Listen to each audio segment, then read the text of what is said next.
Учениците от клуб Приятели на Българската армия представиха различни моменти от военната подготовка, като практическо боравене с учебно оръжие и боеприпаси, сглобяване и разглобяване на АК-47, умения по гражданска защита и строева подготовка. Водена от любопитството, но и вроденото чувство за дълг към родината, 16-годишната Кремена не се замисля, когато й предлага да стане част от клуб Приятели на Българската армия. Това е уникална възможност, която го предоставя една техническа гимназия, което е рядко срещано. Предоставя ти възможност да се обучаваш, да видиш каква дисциплина имат тези хора, военните, как правят всичко за родината си, обичат я. Просто е гордост от всякъде. Гордостта е това, което ни накара всички, родолюбието, да се запишем. За Кремена това е първият досег с армейския живот.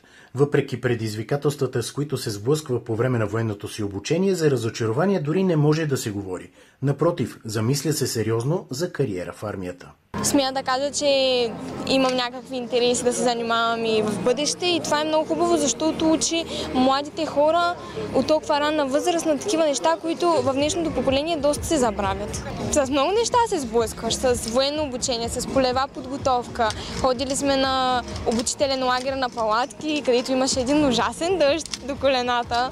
С това се сблъсках, с калашник, сглабяне, разглабяне, с противогази. Като командир на отряда, 18-годишният Пламен признава, че има много отговорности, но и не скрива радостта си, когато негови връстници започват да проявяват интерес към живота в армията. На първо място е отговорността, която има към родината преди себе си и това да пази чисто името на Република България и знамето. И разбира се, като виждам, че всичките тези връстници, които идват и малки деца и се докосват тук до нас, на щанда, това ми пълни сърцето и може би занапред ще съм един от войниците в Българската армия.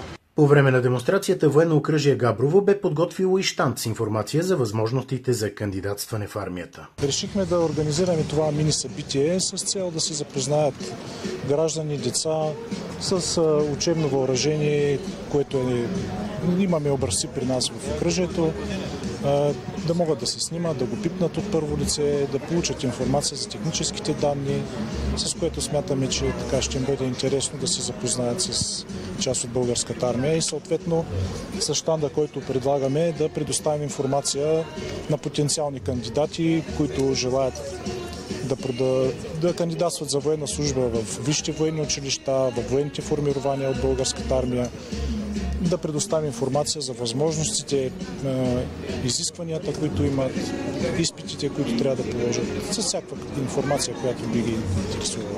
В това поколение трябва да насаждаме, да засаждаме това желание да обичаш родината. Всички трябва да я обичаме и да я защитаваме по всякакъв начин. През пролета в Габровската техническа гимназия доктор Никола Василиади с успех приключи и опитно начално военно обучение за ученици.